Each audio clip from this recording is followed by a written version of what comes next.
Hello, very good morning. I hope बहुत शानदार हो गए सारे लोग। मैं भी बहुत फिट एंड फाइन हूँ। कल रात कोशिश करके आपके जितने डाउट्स थे वो सारे ही सॉल्व कर दिए मैंने, जो पेंडिंग वाला था वो सारे ही।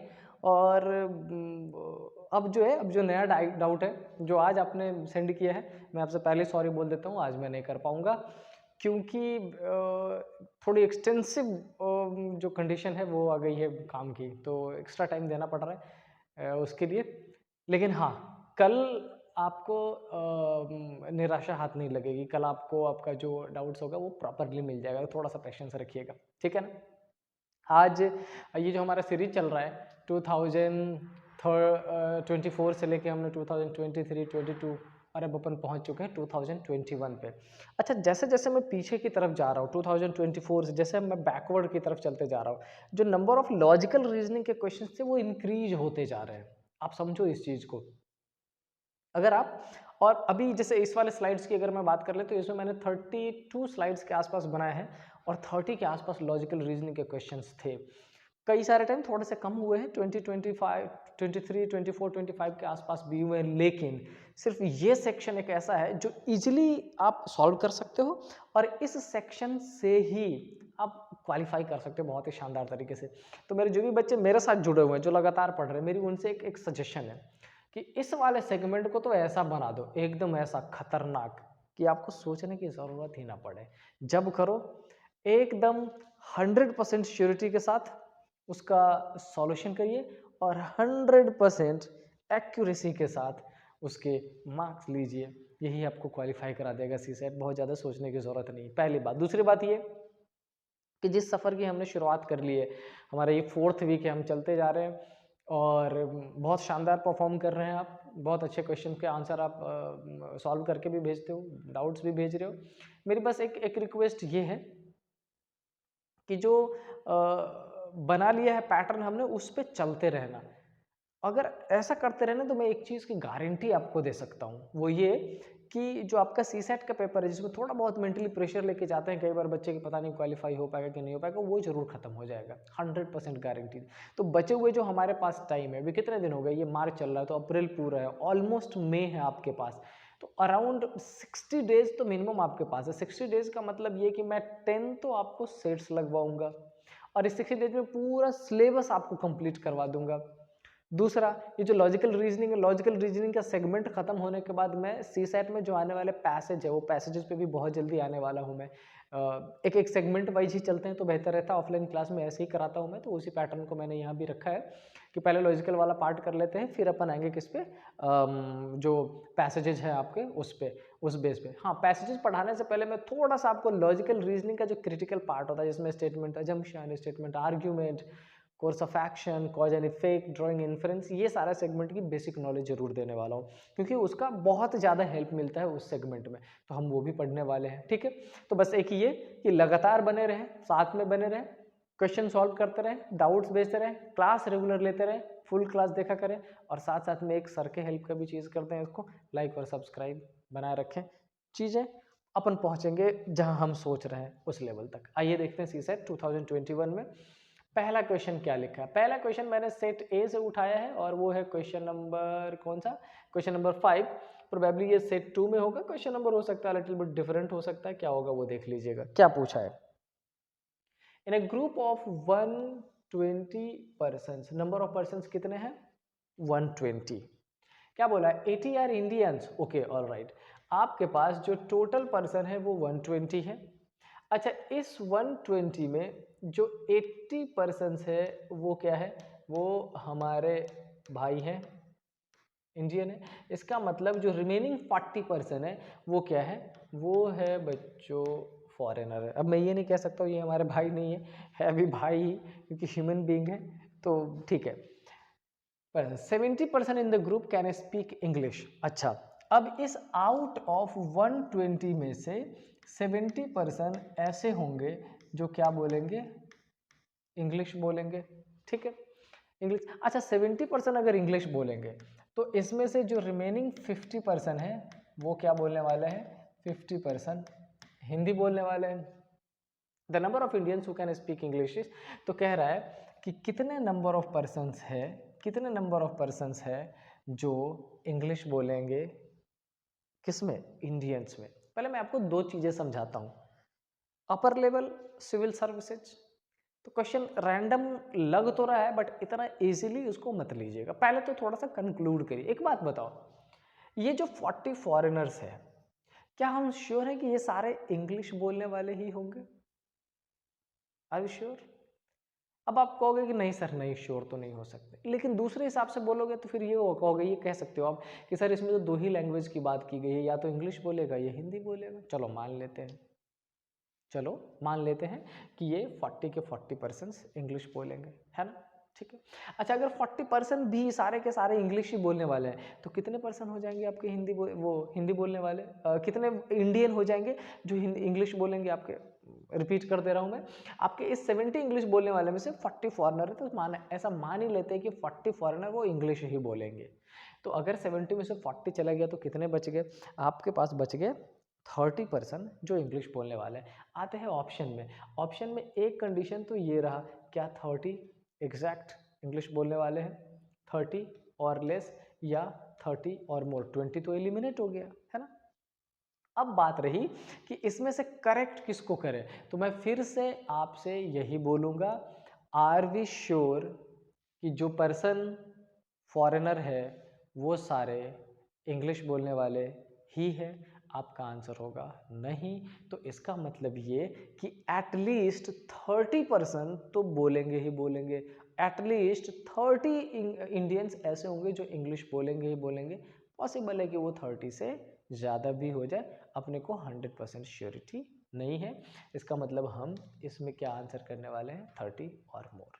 कई बार बच्चे क्या करते हैं, एक आई मीन नैरो सोच के हिसाब से आंसर कर देते हैं। नैरो सोच के हिसाब से आप करोगे तो मैंने जैसे सब्ट्रैक्शन किया, आप डायरेक्टली 30 आंसर कर दोगे, बट आई विल सजेस्ट कि नो, इसमें इन्होंने बोला है कि 70% इंग्लिश बोलेंगे। आई एम श्योर कि 70% इंग्लिश बोलेंगे।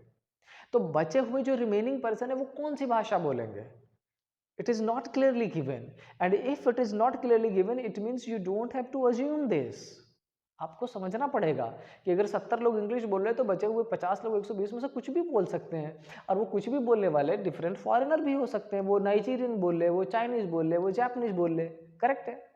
और और 1 मिनट को आपने कंपेयर कर ही लिया तो 30 तो आ रहा है, लेकिन 30 से ज़्यादा भी पॉसिबिलिटी है। तो आंसर आपका कौन सा करेक्ट हो जाएगा?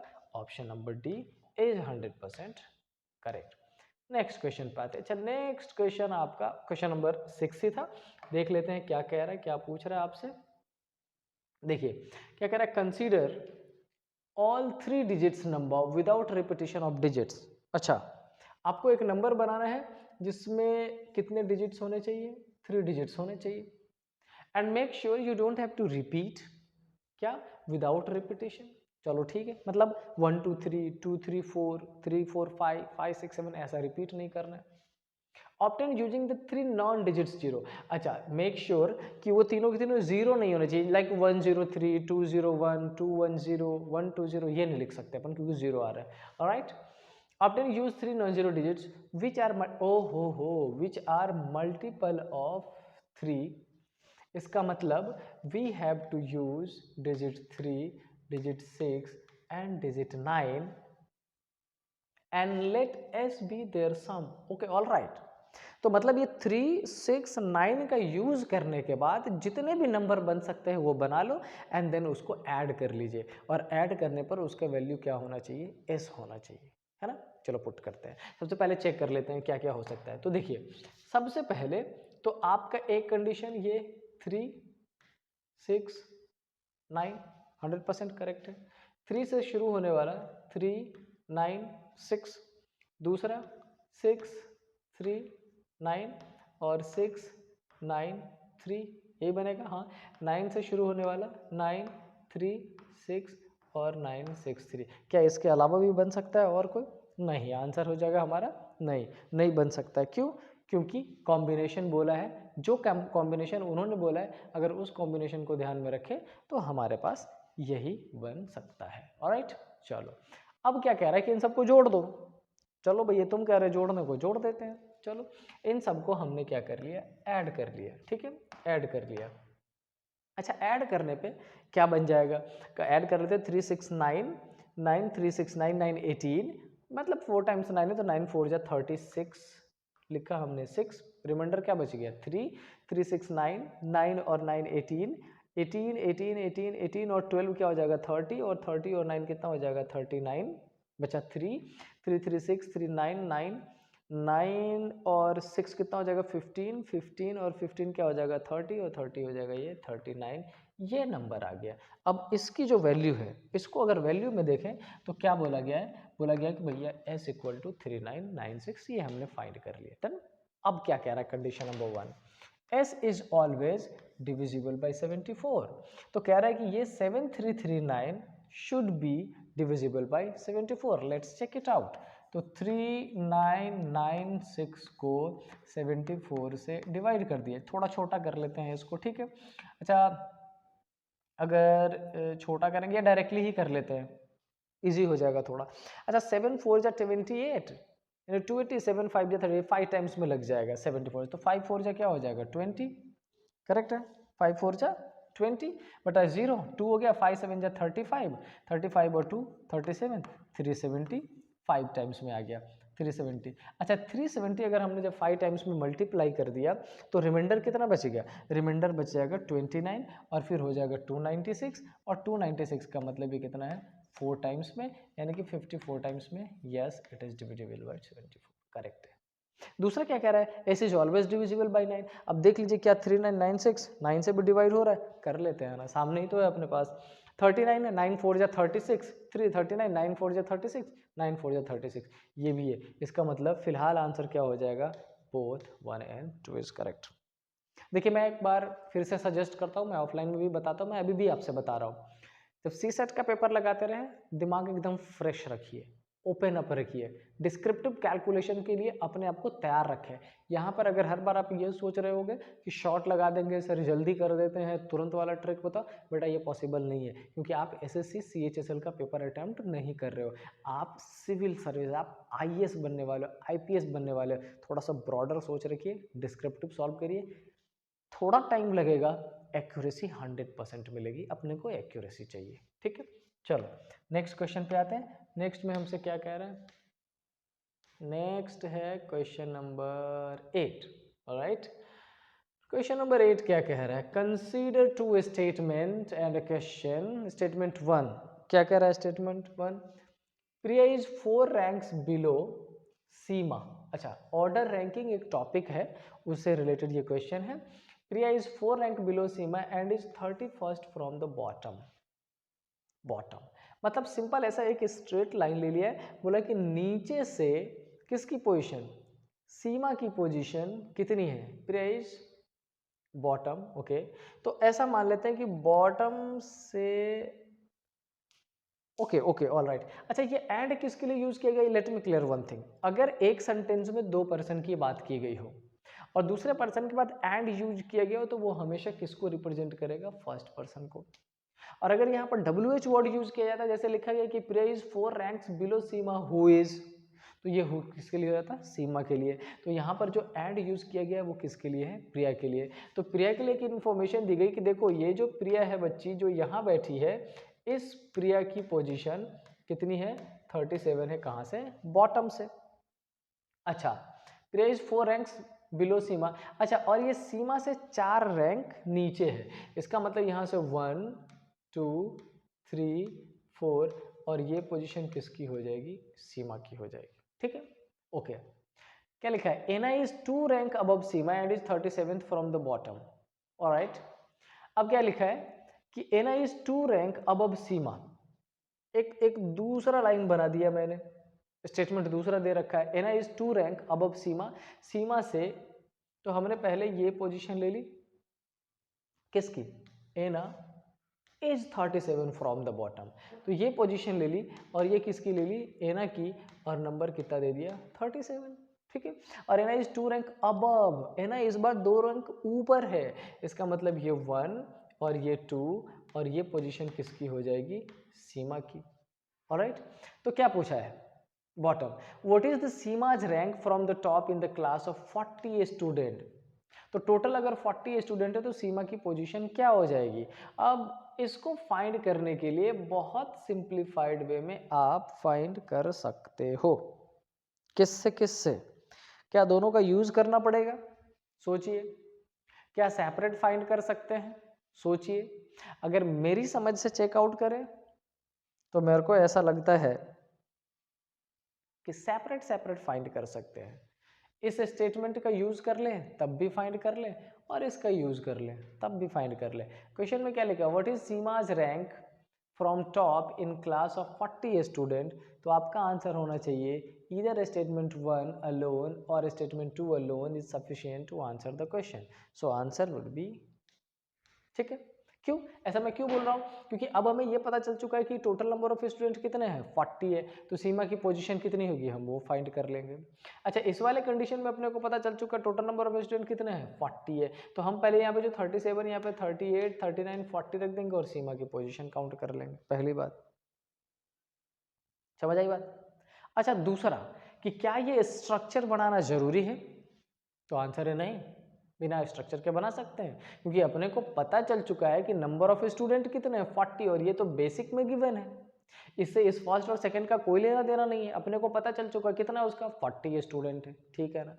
अच्छा, 40 में से इसकी पोजीशन 37 है, कितनी है, सॉरी 31 है, ये मैंने गलती कर दी थी क्या, हाँ ये 31 है, ठीक है। अच्छा, 31 है और वो उसके कितने ऊपर है, 4 ऊपर है। तो 31 के बाद कितना हो जाएगा, 32, 33, 34 एंड 35। मतलब पहले वाले से आंसर निकाल पा रहे हैं अपन 35। अच्छा, दूसरे में क्या गिवन है, 37। तो 37 से कितने नीचे है, 2 नीचे, मतलब क्या हो जाएगा 35। मतलब हम पहले से भी आंसर निकाल पा रहे हैं और दूसरे से भी आंसर निकाल पा रहे हैं। सिर्फ किस डेटा की रिक्वायरमेंट थी, ये 40 जो बेस लाइन में गिवन है। इसका मतलब ये कि डिस्क्रिप्टिव में स्ट्रक्चर की जरूरत है, लेकिन आप बिना स्ट्रक्चर के भी डायरेक्टली फाइंड कर सकते हो। ऑलराइट, चलिए अब आते हैं नेक्स्ट वाले क्वेश्चन पर। नेक्स्ट क्वेश्चन क्या बोला गया, लेट्स सी क्या लिखा है। Consider the statement. अच्छा, मैंने जब फर्स्ट क्लास में आपको पढ़ाया था, मैंने तब भी बताई थी एक बात, किसी सेट में चैप्टर्स तो वही है जो आप एक basic examination, basic general competitive examination के लिए पढ़ते हो, लेकिन जो क्वेश्चन पूछने का तरीका है वो थोड़ा लॉजिकल हो जाता है सिंपल ऑर्डर रैंकिंग है, सिंपल कोडिंग डिकोडिंग, लेकिन आपसे क्या पूछ लिया, डेटा सफिशिएंसी के फॉर्मेट में पूछ लिया, 2-3 हिस्से, मतलब क्या चाह रहा है, टाइम कंज्यूमिंग, क्या चाह रहा है, लॉजिकल आपकी प्रेजेंस कैसी है, ठीक है। आप भी पानी पियो, मैं भी एक गिलास पानी पी लेता हूँ।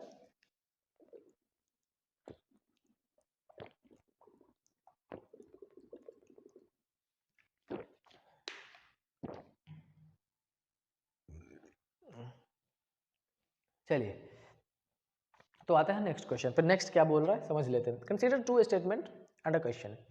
Each of A and D is heavier than each B E F, but one of them is the heaviest. क्या पूछा है कि ए और डी दोनों ही बी ई एंड एफ से हैवियर है, ठीक है, but one of them is the heaviest, और उसमें से कोई एक हैवीएस्ट है। तो कौन सा, ए या डी, नहीं पता, बता ही नहीं सकते। क्यों, सिंपल सीक्वेंस बना देता हूं। हमने ये बना लिया कि ये ए और डी किससे हैवीएस्ट है, बी ई और एफ से। अब देखो इतना समझो, बी और बी ई और एफ से हैवीएस्ट है, ओके ऑलराइट। कौन, बी और ए और डी, लेकिन ए और डी में हैवी कौन है, क्या इसकी इंफॉर्मेशन अपने पास है, नहीं। तो क्या आप बता पाओगे, नहीं। इधर और में आंसर आएगा कि सर इधर ए और डी, मतलब 100% श्योरिटी नहीं ले सकते।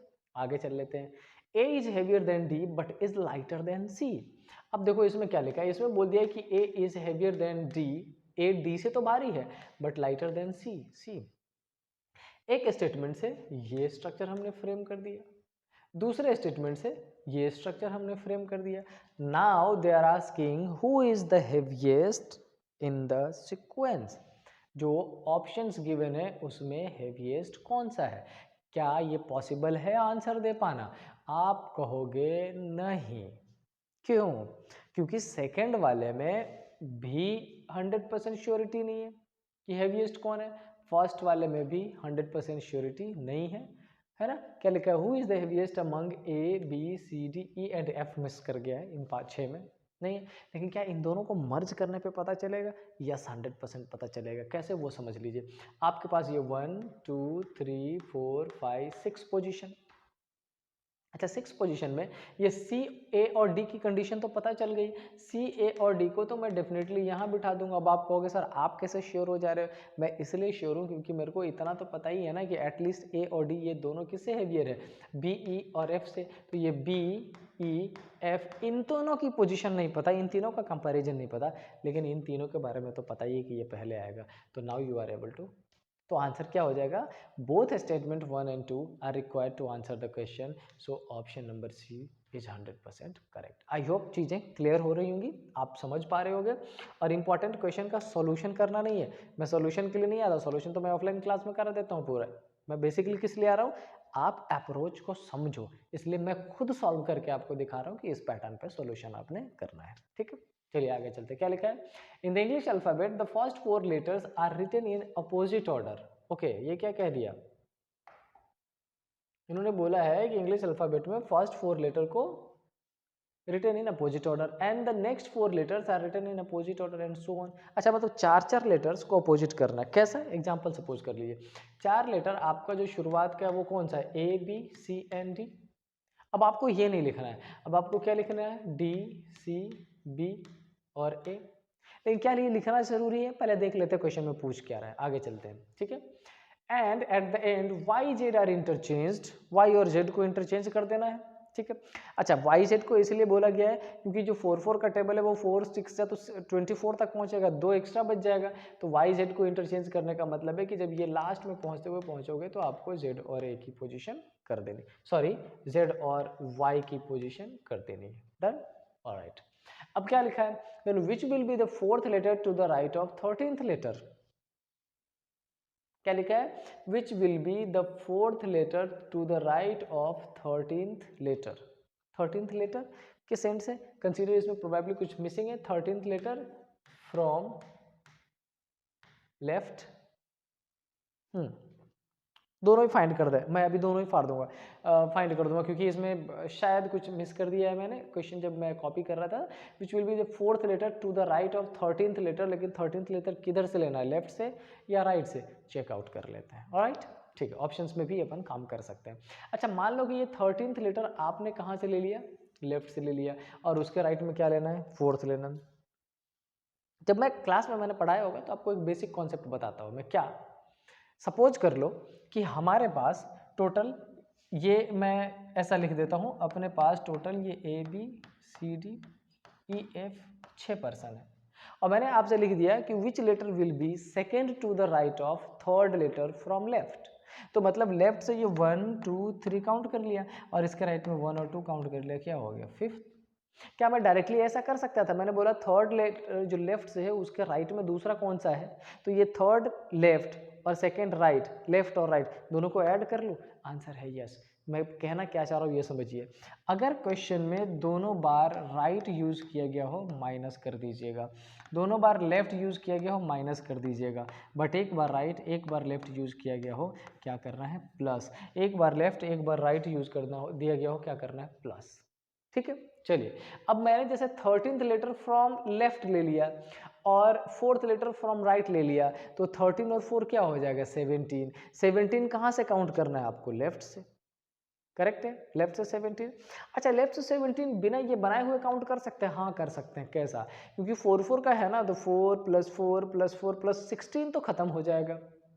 तो 16 के बाद वाला जो 4 लेटर है ना उसको देखना पड़ेगा आपको। अच्छा 16 लेटर पे 16 पोजीशन पे आता कौन सा है, प्रोबेबली पी आता है, हटा दो, तो बचा कौन सा, क्यू आर एस टी, ये है ना क्यू आर एस टी, और इसको तो रिवर्स करना पड़ेगा 17 के लिए, तो क्यू आर एस टी में क्या होने वाला है, टी एस आर क्यू, कौन सा आ जाएगा, टी। सो करेक्ट आंसर कौन सा हो जाएगा, ऑप्शन नंबर, समझ आई बात, बी, डायरेक्टली काउंट कर सकते हैं। अच्छा एक बात बताओ, अगर यहाँ से मैं लेफ्ट न लेकर राइट ले लिया होता तो क्या करता, तो मैंने क्या बोला कि राइट और राइट हो तो माइनस करना पड़ेगा।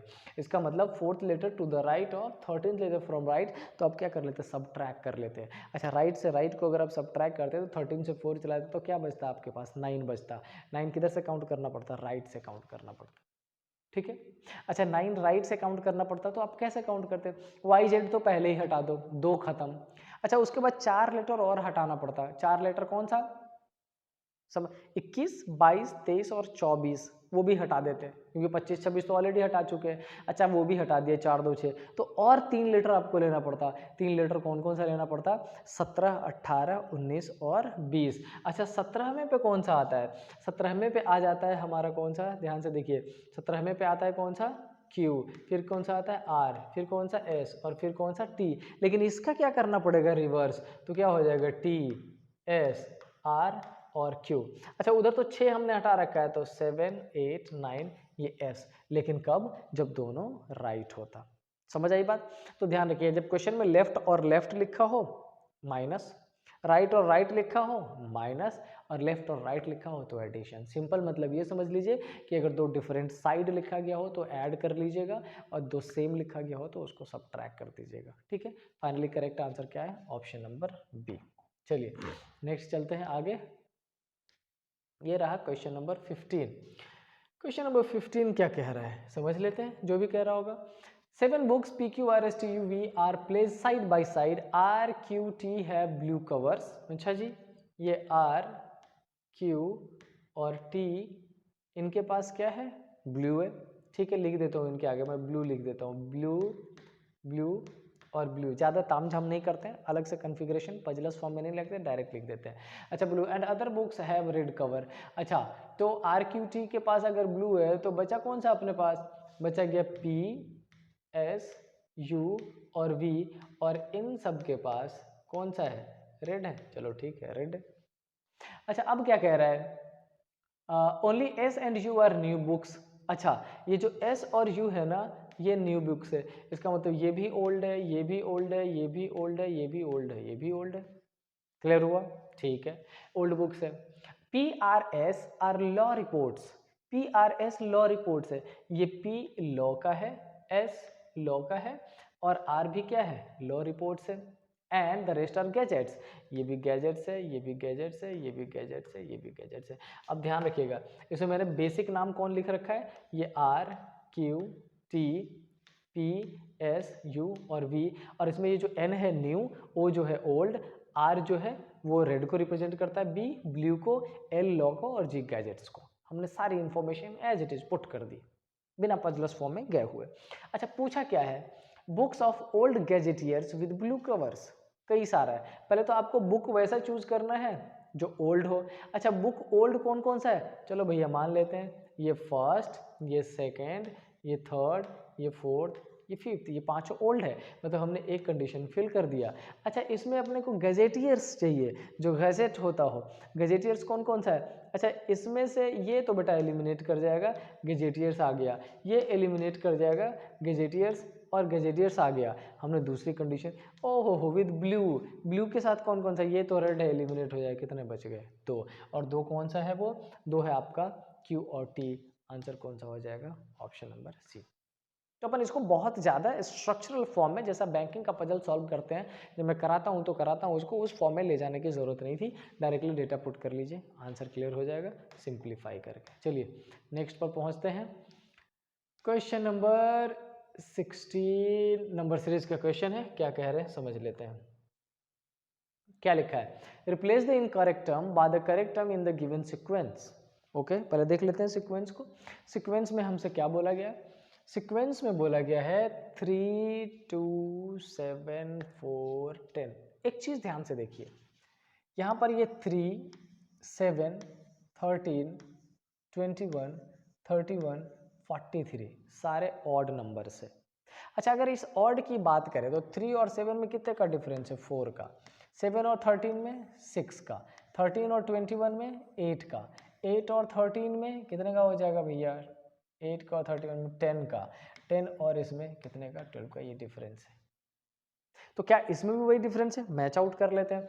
अच्छा 40 से 28 डिफरेंस कितने का निकल गया? 12 का। 28 से 18 कितने का डिफरेंस निकल गया? 10 का। 10 से 18 से 10 कितने का निकल गया? 8 का। 10 से 4 कितने का निकल गया? 6 का। मतलब अब किसका डिफरेंस होना चाहिए? 4 का। और 4 के डिफरेंस के लिए इस 2 को हटा के यहाँ पर क्या रखना पड़ेगा? 0। ऑल्टरनेट सीरीज है, ऑल्टरनेट नंबर्स का यूज किया गया। सिंपल क्वेश्चन था, बहुत मुश्किल नहीं है। चलिए नेक्स्ट पे चलते हैं। नेक्स्ट क्वेश्चन क्या कह रहा है हमारा? Question number 17, let's see what it says. ठीक है। हमसे कह रहा है following is a matrix of certain entries, the entries follow a certain trend row wise, choose the missing entry. अच्छा, रो वाइज का मतलब ये कि हमसे बोला गया कि इसमें कुछ रिलेशन है, ठीक है, तो इसमें भी कुछ रिलेशन है, ऑलराइट, और इसमें भी कुछ रिलेशन होगा। एक बार ध्यान से देखिए सबसे ऊपर वाले नंबर को, क्या ये 7 और 3 ऐड करके 10 हो जाएगा? क्या वहां पर तीनों अल्फाबेट गिवन है? यस। क्या ये 3 और 6 ऐड करके 9 हो जाएगा? क्या वहां पर तीनों अल्फाबेट गिवन है? इसका सिंपल मतलब क्या हो रहा है कि दोनों लेफ्ट और राइट में जो नंबर्स गिवन है उन दोनों को ऐड करके मिडिल वाला बन रहा है और letter simply A B C का रिपीटेशन कर रखा है। इसका मतलब यहाँ पर 10 में क्या ऐड करेंगे? 3। कौन सा लेटर रिपीट करना है? ए सी है, क्या रिपीट करना पड़ेगा? बी। आंसर कौन सा हो जाएगा? C. Nothing is there except logic, so you have to keep in mind कि आप सिविल सर्विसेज का आप सी सेट सॉल्व कर रहे हो, it does mean you have to be a stick with some logical mind, ताकि अपन हौच पौच ना मचाए, जल्दीबाजी ना करें, इजीली सॉल्व कर पाए। ठीक है, चलिए नेक्स्ट क्वेश्चन पे चलते हैं। क्वेश्चन नंबर 18 क्या कह रहा है? Question number 18 is saying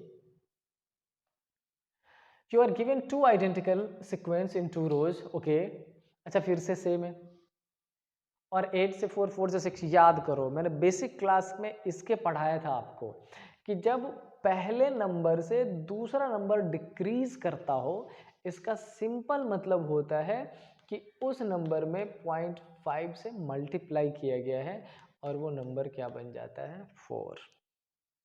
100%। अब आप जैसे ये देख लिए, तो अब ये जो नंबर है 4 या तो 1 से मल्टीप्लाई किया जाएगा या 1.5 से। 1 से होता तो दूसरा नंबर भी 4 होता, मतलब 1.5 इक्वल टू क्या हो गया? 6। अच्छा फिर क्या किया गया? 6 इंटू 2, बहुत सिंपल लॉजिक हो गया क्लियर। 6.25 15, 15 इंटू 3.5 कितना हो जाएगा? 15 3 जा 45 एंड 7.5 52.5, मतलब ये कि अपने को लॉजिक पता चल गया। अच्छा अब यहाँ क्या करना है? उसी लॉजिक को पुट करना पड़ेगा, ठीक है। And then you have to find what is the entry in the place of C. इसका मतलब इस पोजीशन पर क्या आएगा वो अपने को फाइंड करना है। तो पहले अपन 5 ले लेते हैं और 5 से 0.5 का मल्टीप्लाई कर दिया, क्या हो जाएगा? 2.5। अच्छा 2.5 से आपने 1.5 का मल्टीप्लाई कर दिया, कितना हो जाएगा भैया? 15 5 जा 75, तो बच्चा 7 एंड 15 2 जा 30 और 37, इसका मतलब ये और ये हो जाएगा 3.75। डन, ठीक है। अच्छा अब ये भी हो गया, तो अब आपको ये 3.75 में मल्टीप्लाई किसका करना पड़ेगा? 2.5 का। अच्छा जब आप इसमें मल्टीप्लाई करोगे तो 3 2 जा 6 और ऑलमोस्ट आंसर आपका क्या हो जाएगा? 9.35, क्योंकि जैसे ही 6 चला गया 6 से ऊपर वही नंबर है और ये 32 के आसपास तो नहीं पहुंच रहा है। और एग्जैक्टली अगर कैलकुलेट करना है तो एग्जैक्टली कैलकुलेट कर लीजिए।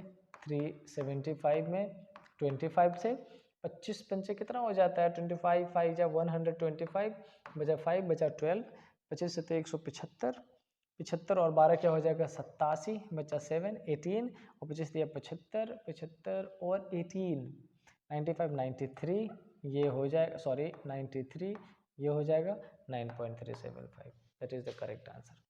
लॉजिक समझ लीजिए पहले, आंसर तो आप फाइंड कर ही लोगे।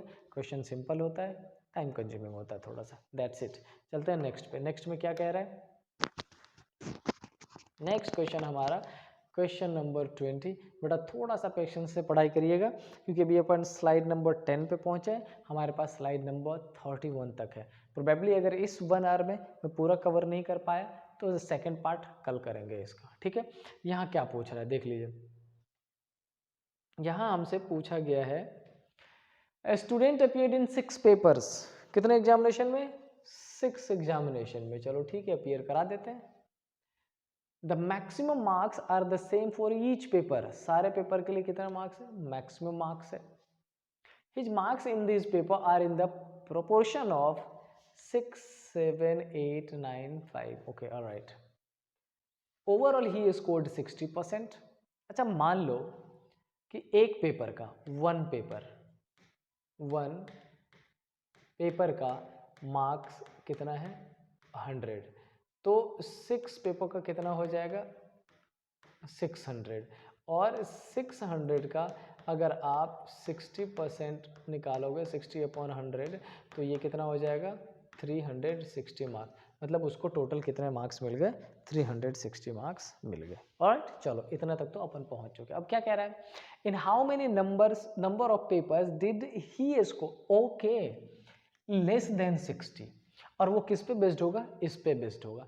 तो लेट्स सपोज जो चूंकि ये क्या गिवन है, प्रोपोर्शन गिवन है। प्रोपोर्शन का क्या मतलब है, एक पर्टिकुलर नंबर से इन सारे नंबर को क्या किया गया होगा, डिवाइड किया होगा। तो let's suppose that number is x, तो अपन क्या करेंगे, ऐसा करेंगे 5x plus 6x plus 7x plus 8x plus 9x और प्लस 10x, और जब इन सब को ऐड करेंगे देन नंबर शुड बी 360।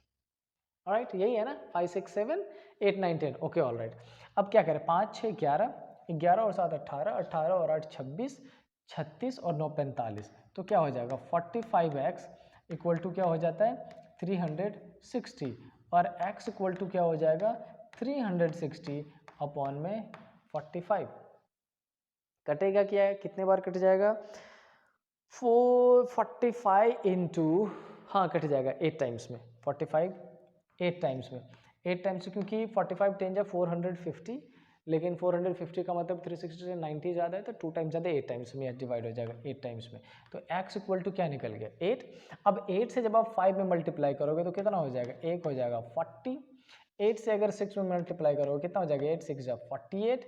8 से 7 में मल्टीप्लाई करो क्या हो गया, 8 7 जा 56, 8 8 जा 64 ऊपर, तो कितने पेपर में 60 से कम है, 3 paper. So answer option number B. I hope answer भी आपके क्लियर हो गए होंगे, एंड साथ में आपका क्लियर वो भी हो गया होगा कि सॉल्व आउट कैसे करेंगे इस क्वेश्चन को। Proportion is something that is very easy, arithmetical part बहुत मुश्किल नहीं होता है। चलिए नेक्स्ट क्वेश्चन पे आते हैं। नेक्स्ट क्वेश्चन में क्या बोला गया, let's see question number 25, statement. अच्छा ये तो सिलॉक्स का क्वेश्चन है, मैं बेसिक करा चुका हूँ आपको, पूरी क्लास करा चुका हूँ मैं सिलॉक्स की। बेसिक है, जल्दी सॉल्व करते हैं। सम कैट्स आर अलमीरा, इन्होंने क्या बोला, सम कैट्स आर अलमीरा, ये लो बना देते हैं। दूसरा क्या बोला, सम अलमीरा आर चेयर्स, सम अलमीरा आर चेयर्स, पूरा ही लेना पड़ेगा क्योंकि कैट के लिए सी ले चुके हैं। और all chairs are table, all chairs are table ले लिया, डन। स्टेटमेंट्स से जो बनता है वेन डायग्राम वो बना दिया। अब क्या लिखा है, सर्टेनली मतलब श्योरिटी कह रहा है, सम अलमीरा आर टेबल। चेक करिए तो क्या कुछ अलमीरा को टेबल ने ओवरलैप कर रखा है, आप देखो ऐसा, ये रहा अलमीरा और ये रहा आपका टेबल का पार्ट, फिर आप देखोगे यस ये कर रखा है, तो आप क्या कर दोगे, यस 100% करेक्ट। दूसरा, some cats may not be chairs, कह रहा है पॉसिबिलिटी लेकिन नेगेटिव, कुछ कैट ऐसा है जो चेयर नहीं हो सकता है। पहले अपन देखते हैं कि क्या कैट और चेयर में कुछ डिस्टेंस है। तो हमने देखा कि कैट का जो पार्ट है वो ये रहा, चेयर का पार्ट जो ये रहा। सिलॉक्स क्या कहता है, सिलॉक्स ये कहता है कि जब दो पर्टिकुलर थिंग्स की इंफॉर्मेशन इस सीक्वेंस में ऐसा गिवन हो कि जब आप उसका वेन डायग्राम बनाओ तो they you keep them apart from each other, एक दूसरे को दूर रखते हो। इसका सिंपल मतलब ये होता है कि you don't have any information about them.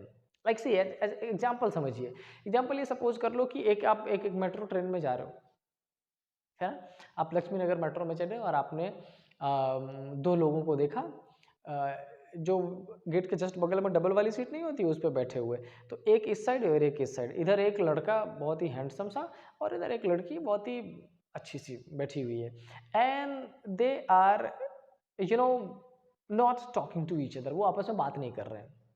So what you will I mean assume, हो सकता है नोन होगी बात नहीं कर रही हो सकता है कि अननोन हो सकता है एक दूसरे को जानते हो सकता है एक दूसरे को नहीं जानते हो।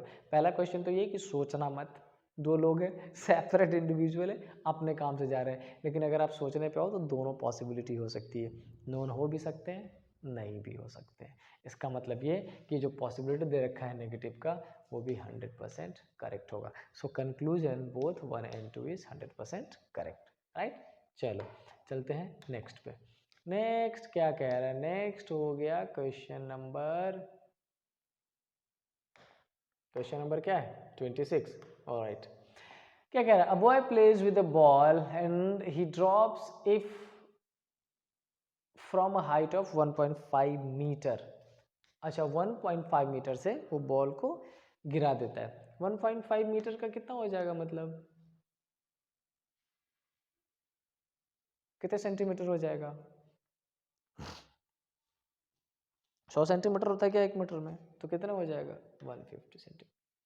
Every time the ball hits the ground, it bounces back to attain a height of 4/5. Okay, 4/5 ही ऊपर चलता है। चलो भैया आप जितना कह रहे हो उतना चला देंगे, अपने को क्या है।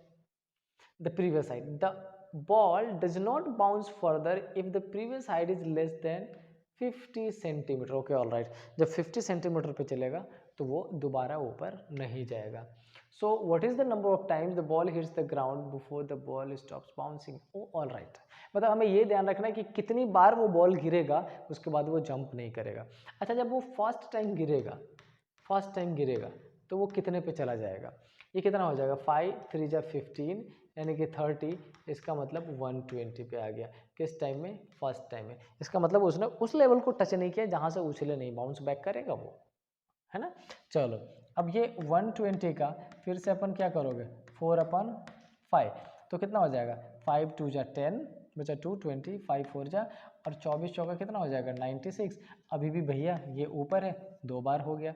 अच्छा 96 का अगर अपन कर ले 4/5 कितना हो जाएगा, डिवाइड कर लेते हैं। ये इसको डिवाइड करो, 5 1 जा 5 बचा 4 46, 5 9 जा 45 बचा 1 5 2 19.2 और ये कितना हो जाएगा 4 2 जा 8 4 9 जा 36 4 1 जा 4 76। अभी भी ये 50 से ऊपर है और अभी तक अपन कितनी बार कर चुके हैं 1 2 and 3, probably 4 time would be the correct answer. अच्छा 76.8 इंटू 4/5, ठीक है। चलो डिवाइड कर लेते हैं। 5 से अगर आप इसको डिवाइड करो 5 1 जा 5 बचा 2 26 5 5 जा 25 1 18 5 3 जा 15, ये कितने बार में, ये सॉरी कितने बार में 15.36, 15 ले लेते हैं और 15 से अगर ये करेंगे तो 15 4 जा क्या हो जाएगा 15 4 जा हो जाएगा 60। इसका मतलब अभी भी ये 4th टाइम में भी नहीं, लेकिन अब जब ये जाएगा तो ऑलमोस्ट 4/5 का मतलब है कि ये 12 ऑलमोस्ट 12 मीटर चला जाएगा, 12 सेंटीमीटर चला जाएगा डाउन और वो 50 के नीचे चला जाएगा। So the correct answer will be done. चलो नेक्स्ट पे चलते हैं, नेक्स्ट में देखते हैं क्या क्या है। चलिए किस टॉपिक का क्वेश्चन है, ध्यान से देखिए।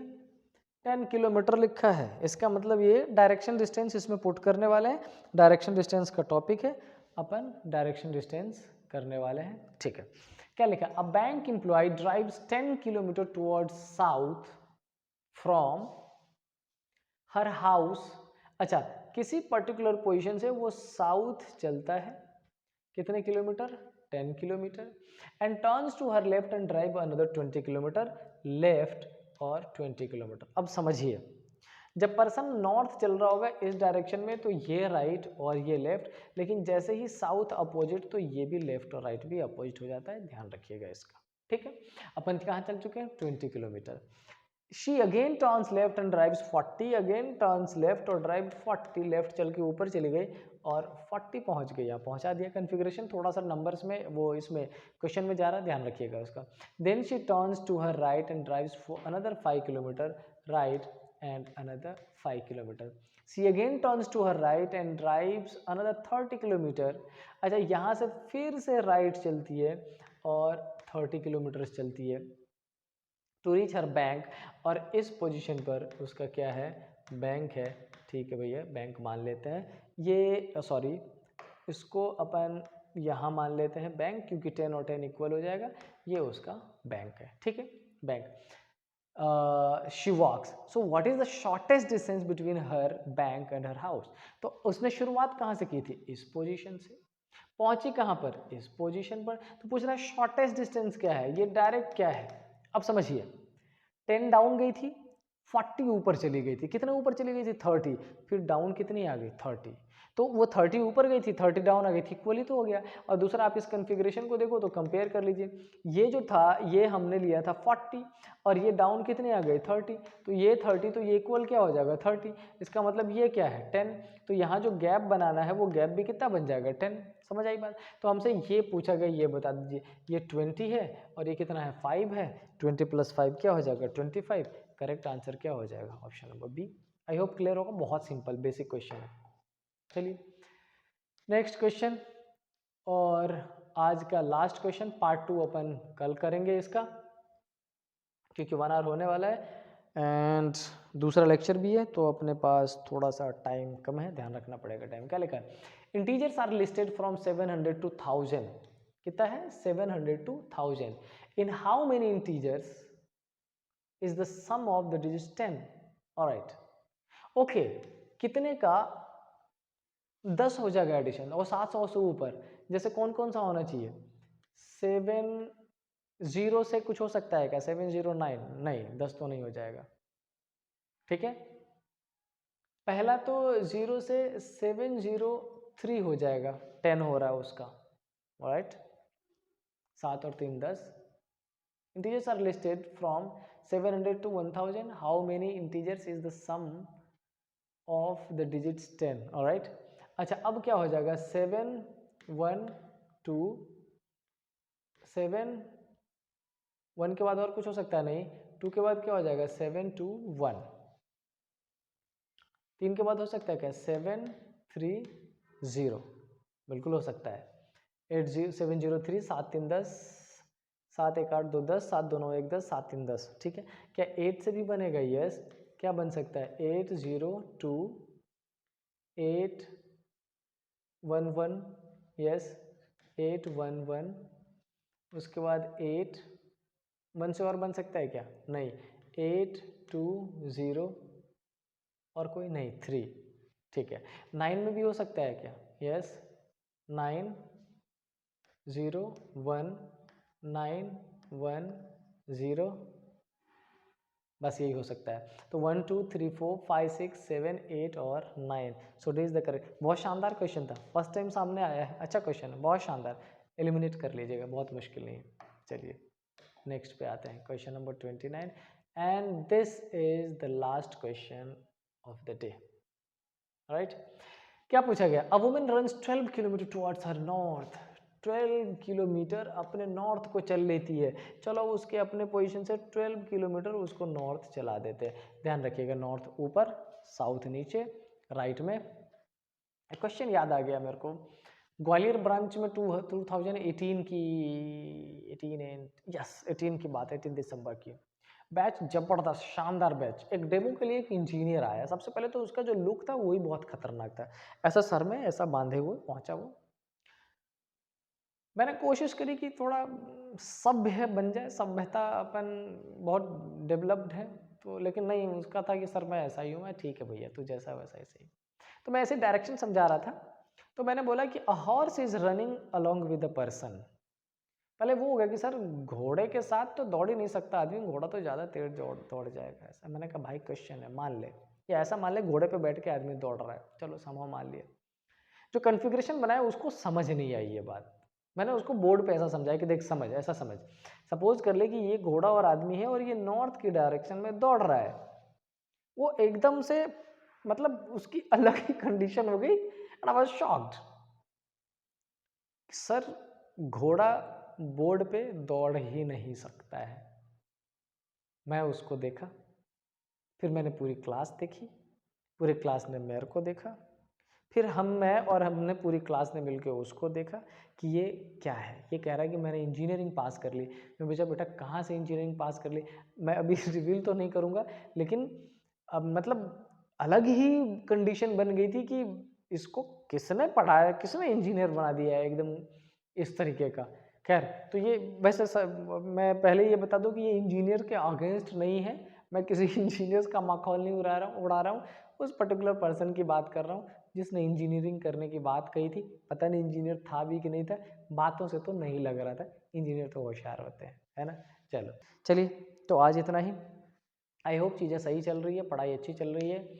जीएस पे फुल फोकस्ड है, डिस्क्रिप्टिव साथ में चल रहा है, ऐसे राइटिंग भी चल रहा है, सीसेट का प्रैक्टिस भी चल रहा है, सारी चीज़ें। और अगर ये सारी चीज़ें चल रही है तो आपकी प्रिपरेशन शानदार चल रही है। यकीन रखिए खुद पे, प्रिपरेशन करते रहिए, रिजल्ट होगा, आप ही का होगा। Till then stay happy. जय हिंद।